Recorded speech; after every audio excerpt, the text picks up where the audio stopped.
Hi, I'm Mark Tilley and welcome back to Dirtbike Magazine's video series, Year 22. Today we're taking you up close and personal with the 2022 Honda CRF450R.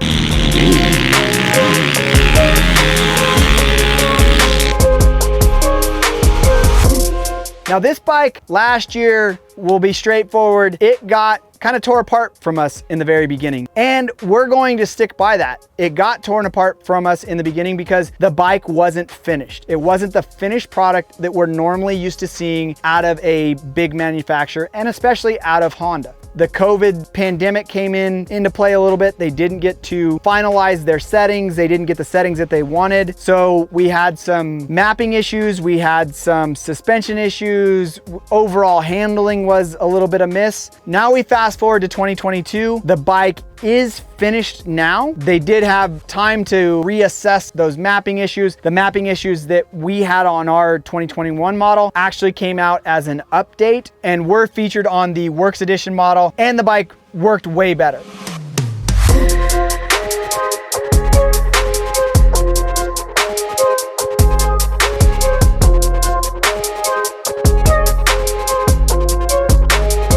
The 2022 model comes with all of the stuff that the 2021 model had. They did a lot of updating to internal valving on suspension wise. The actual spring rates are the same. What we did last year was we went up on a spring rate on the shock, and that helped a lot to balance the bike out and make it to where it was a little bit more predictable overall. But the bike has the adjustable maps with an on-the-fly button right up by the hydraulic clutch now. You can change between 3 different preset maps, traction control, and it works as the kill button as well. It does have a hydraulic clutch. The styling hasn't really changed dramatically for 2022. The bike does come with a side access airbox that makes it a little bit easier to get to. You don't have to take the seat completely off. The triple clamps still have the 2 different mounting points, so they're adjustable, giving you about 4 different set mounting points when it comes down to it, and the black DID Dirt Star rims. If you want all the in-depth specs on this motorcycle, head over to dirtbikemagazine.com.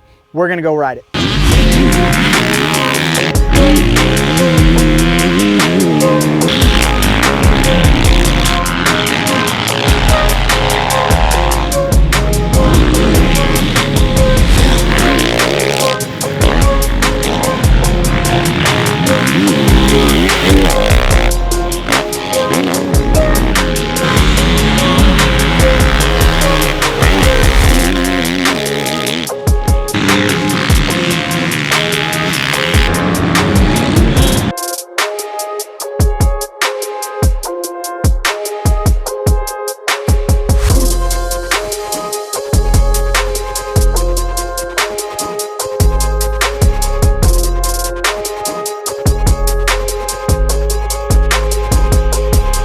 So we just finished our first day of testing on the 2022 Honda CRF450R. Mapping issues are no longer there. This bike is crazy fast. So it's always nice to have the option with different maps for different riders for different styles. The first map we'll talk about will be the standard map. That map works for a variety of people. It worked the best for all of the test riders. Then you have the aggressive map. Hits really hard for a guy that wants to feel that power, that arm jerking power. Then you have the least aggressive map that is kind of the other way of the standard map, that is just a smooth kind of ride around power. The bike still has power in that particular map. It's just not as aggressive when it hits. That's a really nice thing. Honda has their traction control. Some people really like it. Some people don't like it at all, but it does make a difference. If you're riding on a track that's maybe blown out and really slippery, throwing the traction control on there and putting it in the standard map might make it a little bit more controllable for you. Some people don't like it because it feels like it chokes the bike up a little bit more. If you actually do lap times,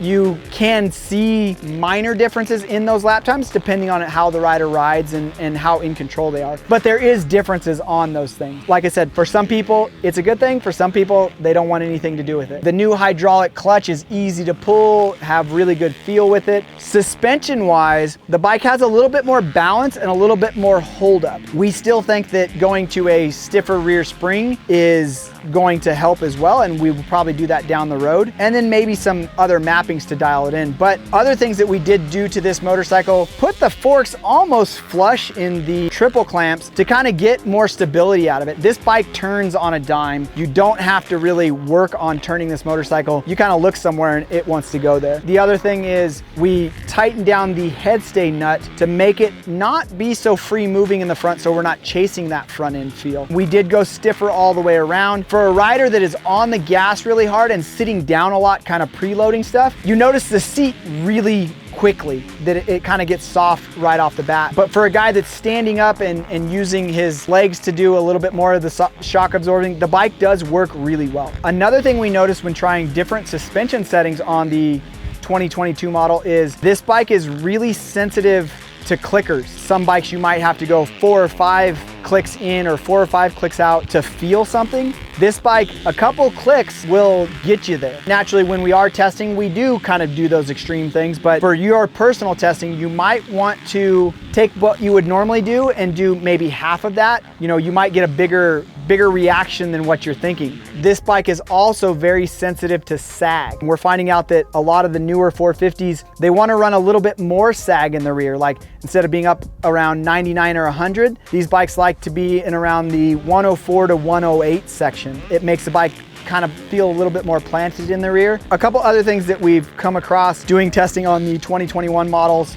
of both the RX and the R model. In this video, we have test rider Justin Jones, who is 6 foot plus, so he's definitely on the taller side. He runs a taller seat because he feels like the straight up and down compartment of the rider cockpit is a little cramped. He doesn't move the bars forward in the clamps because he feels like, you know, that way wise the bike has a roomy feel. And keep an eye on the map switch / traction control switch. It's really susceptible to damage in a crash. It's also, you know, when you're washing your bike, it gets water in there and all that stuff. We have had a few times to where the bike was throwing out some weird codes and then we blew that thing off and it started running fine again. That's definitely something to keep an eye on. If you paid attention to some of the factory teams, they're not running those. So there's one map in the bike, there's a kill switch on the bike, and they go from there. So not sure if that's what it has to do with it, but that's something that we found in testing. Now, we didn't have any of those issues on the first day of testing on the 2022 model, but that's just stuff that we want to fill you in, let you know what's going on, something to keep an eye out for down the road. Again, this is our first day of testing on this motorcycle. Justin Jones is actually going to ride the last couple nationals on our test bike.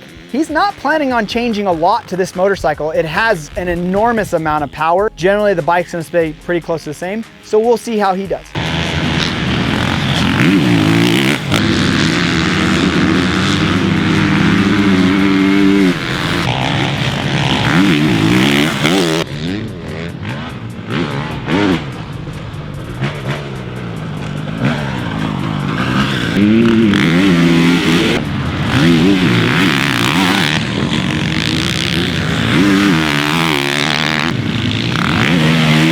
As always, head over to dirtbikemagazine.com for the latest in off-road and motorcycle industry news. If you got a little bit more time on your hands and want to see some tests on some other 2022 450 models, click the video thumbnail now, and don't forget to hit that subscribe button to stay up to date with all of our latest releases.